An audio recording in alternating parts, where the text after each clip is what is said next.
marah itu dipicu oleh setan. Dan kita harus minta sama Allah agar dilindungi dari setan. Caranya, a'udzubillah minasyaitonirrajim. Kalau kita baca dengan serius, bukan sekedar ucapan lisan, atau kita dalam hati memang minta agar Allah singkirkan setan yang mempengaruhi kita, dia lagi, insya-Allah akan mulai tenang dan meredam emosi kita tadi, dan tidak terlampiaskan dengan hal-hal yang kita inginkan.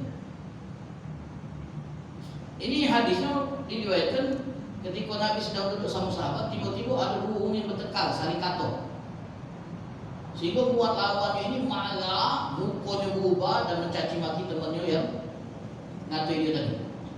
Sudah mulai emosi dia, sudah mulai panas ini, mendidih darahnya. Kata Nabi SAW bersabda, yang didengar oleh burung yang bertekar, bayangkan depan Nabi bertekar masih.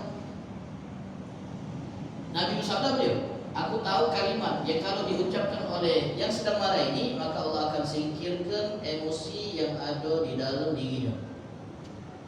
Kalau seandainya dia mengucapkan a'udzubillahi minasyaitonirrajim, dan diucapkan dong, Nabi itu nyending supaya dia ucapkan. Kemudian sahabat yang dulu sama Nabi ngomong, "Woi, kau tak dengar Nabi ngomong apa tadi?" Dibalasnya pula, aku juga kan gila, ngerti ya apa dia ngomong Nabi. Ya kalau ngerti ngomong, sebutkan dia. Sebutkan. Nah ini solusi pertama. Jadi kalau kita dibuat emosi, bacalah a'udzubillahi minasyaitonirrajim. Yang kedua, merubah keadaan, merubah kondisi. Kalau kita marah lagi duduk, berdiri. Kalau kita marah lagi berdiri, duduk. Kalau kita marah lagi duduk, berbaring. Intinya merubah posisi kita saat kita marah. Itu bisa mudah. Itulah jalan Nabi SAW.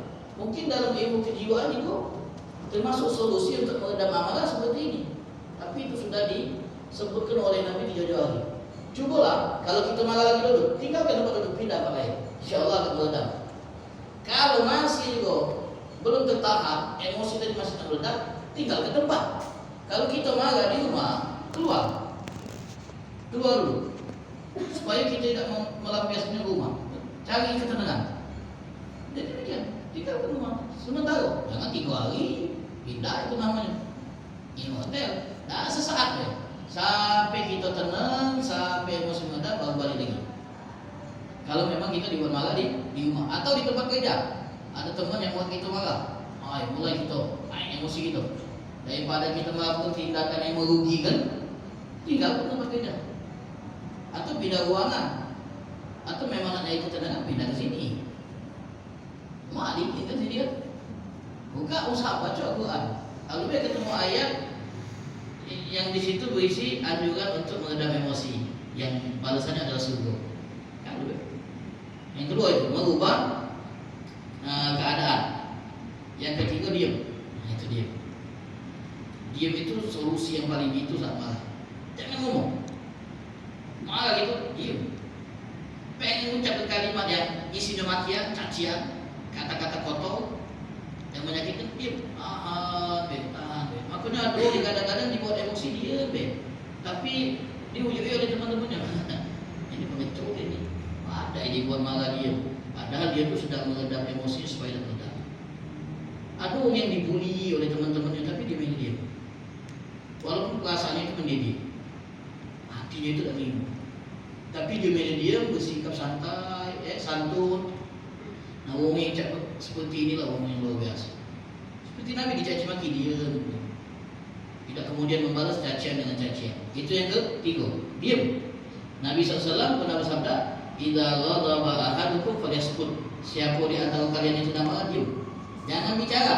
Kalau bicara itu membuka potensi kita mengucapkan kalimat yang kita sesali. Terlebih mohon maaf, kalau kita lagi marah sama pasangan, diam. Jangan ngomel. Kalau kita ngomel pasti dibalas. Kalau sudah saling balas, ujung-ujung keluar kalimat yang disesali seperti yang kita ceritakan di awal. Kemudian yang keempat, berwudu. Emosi itu berasal dari setan. Setan tercipta dari api, yang bisa memadamkan api adalah air. Baiklah wudu, dengan wudu emosi kita insyaallah meredam. Kemudian yang kelima, sebutlah nama Allah. Kalau kita marah, ingat Allah. Ucapkan la ilaha illallah, astagfirullah, lebih bagus lagi. Astagfirullahaladzim. Nak nyebut lagi astagfirullahaladzim, la haula wala quwwata illa billah.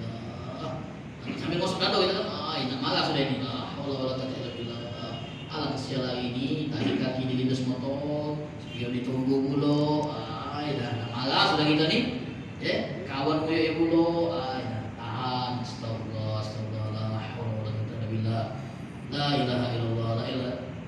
Kita malingkan, ya perasaan yang mau maga tadi dengan hilang insyaallah. Kemudian yang terakhir, solusi untuk menghilangkan amalan adalah memikirkan akibat yang bisa terjadi kalau kita lampiaskan amalan tadi. Pikir dulu. Biasanya kan orang marah itu tak pikir kan? Ya, tak pikir. Nah makanya tadi sebelum kita melampiaskan emosi, pikir dulu. Kalau ini terjadi, apa yang bakal aku dapatkan? Jangan bawaan emosi sesaat, akhirnya kita menyesal. Kadang-kadang orang emosi tadi kan kita ingat, orang emosi sampai berani membunuh. Kalau dia mau pikir, marah sesaat yang bisa dia redam tadi, ya, daripada dilampiaskan dengan cara membunuh atau nyakiti orang lain yang bisa berurusan dengan hukum, lebih baik dia pilih dia. Karena akibatnya lebih parah daripada dia melampiaskan emosinya.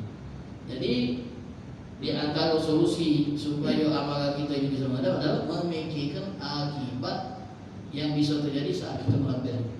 Kita marah kadang-kadang kan melampiaskannya dengan melempar barang. Bautnya apa? Sayang, 3 juta, api. Marah lagi. Beli dulu. Nah, kan mikirkan dulu kan. Sayang kan.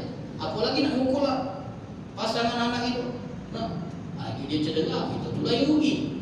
Ya. Jadi kadang kita punya teman, punya teman waktu itu dibuat emosi oleh temannya, dia melampiaskan dengan apa? Dengan cara mau pukul benda tertentu, dia pukul ranjang. Sakit emosi tadi, dia udah galak melampiaskan ke kawannya, dia pukul apa? Ini ranjang, bengkak lah ya tadi. Coba kalau dia mikir, sudahlah, sudahlah, kita akan bengkak. Tapi tadi tak terkontrol tadi, daripada melepaskannya sama teman tadi, dia pukul benda yang ada di dekatnya, akhirnya bengkak lah.